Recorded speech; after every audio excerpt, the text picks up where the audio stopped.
Hello, আসসালামু আলাইকুম। আপনারা সবাই কেমন আছেন? আমি আলহামদুলিল্লাহ ভালো আছি আপনাদের দোয়ায়। আমার মেয়েটা আজকে ফার্স্ট দিন স্কুলে যাইতেছে। একদম ফার্স্ট। ওই আর কখনো যায় নাই। এইবারে ওরে ভর্তি করাইছে। ওর ৪ বছর তো। ওই স্কুলে যাচ্ছে। ওর তো মনটা মানতেছে না, কারণ মা ফালিয়ে কি একলা একলা কেউ যায়, বাবা মা ফালাইয়া। প্রথম তো বাচ্চাদেরকে নিয়ে দিয়ে আসতে হয়। ওই তো একলা যাবে না, কান্না করতেছে, মন খারাপ করতেছে। তো পরে দিয়ে এক পর্যায়ে রাজি হইলো ওর ভাইয়ের সাথে ওই যাবে। আমি যাইতে পারি না, কারণ আমি ওই যে পেজটা খুলছি, সেজন্য আমি যাইতে পারি না। তো ওই চলে যাচ্ছে স্কুলে। আমার তো কলিজাটা ফেটে যাচ্ছে যে আমি যাইতে পারতেছি না ওর সাথে, কারণ ওই এত ছোট মানুষ, ওই সবার ছোট, ওই একলা যাইতেছে। আমি সময় দিতে পারতেছি না আজকে। মানে কি একটা অবস্থা, আমার অনেক কষ্ট হয়েছে আজকে। মানে বুকটা ফাইটে গেছে আমার মেয়েটা যখন একলা একলা যায়, মানে মনটাই ওর সাথে চলে গেছে। তো ওরে ওরে স্কুলে পাঠিয়ে ওরে সব কিছু টিফিন দিয়ে দিছি।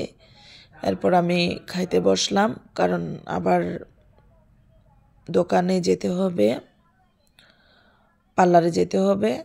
তো সেই জন্য নাস্তা করে নিলাম।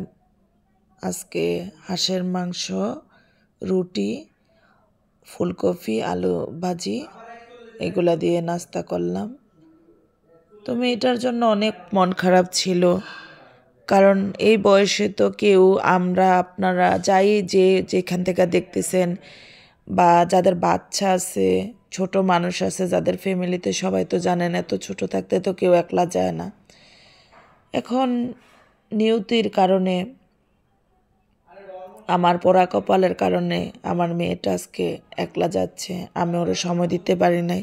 আজকে সারাদিনে অনেক মন খারাপ ছিল যে আজকে আমার কারণে আমার আল্লাহ তাআলা আমারে এরকম বানাইছে। সব মেয়েরার তো সব কিছু থাকে, আমার তো কিছু নেই। আমার মেয়েটা একলা একলা গেল, এটা ভাববা অনেক মন খারাপ ছিল আজকে। সারাটা দিন মন খারাপে গেছে।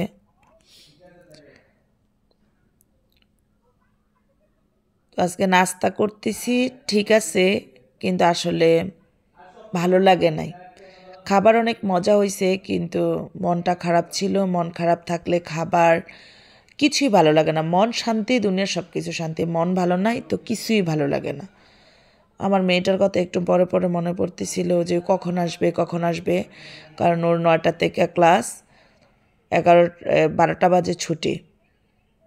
তো 9টা বাজে ক্লাস, 9টা বাজে ক্লাস, 11টা বাজে ছুটি, কারণ ওকে নার্সারিতে দিছি, তো প্লেতে দিছি। তো প্লেতে দিছি কেজি স্কুলে। তো পরে দিয়া ওরে নিয়ে আবার তাড়াতাড়ি নিয়ে আসলাম। আমি আবার চলে গেলাম, থাকতে পারলাম না ওরে ফালিয়ে। তো আমি এক ফাঁকে মানে পার্লার বন্ধ করে ওরে আনতে চলে গেলাম। তো ওরে নিয়ে আসলাম আর কি। 11:30 বাজে নিয়ে আসছি। ওর কোচিং আবার করার জন্য বলতেছিল। তো আমি ম্যামদেরকে বললাম যে আজকে প্রথম দিন তো, ওই প্রথম দিন তো আর একলা একলা ওই থাকতে পারবে না। তো ওইও বলতেছে আম্মু আমি চলে আসবো। তো ওর ভাইয়ের একসাথে নিয়ে আসলাম। তো আপনাদের সাথে আমার মেয়ের গল্পটা বলতে বলতে আমার খাবারও শেষ হয়ে গেল। এখন হাত ধোবো। আসলে বাচ্চারা থাকলে একটা মার হয় কি, যারা মা তারা বলতে পারবে। বাচ্চারা আসলে বাসায় থাকলে, তারপরে নিচে যে দোকানের একটু ভিডিও নিলাম, ভাবলাম দোকানটা একটু দেখাই।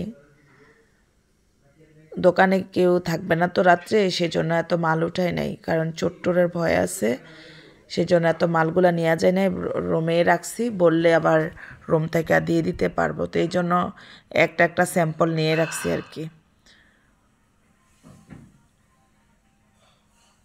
দুপুরের দিকে একটু খিদা লাগছিল, দোকানে বসে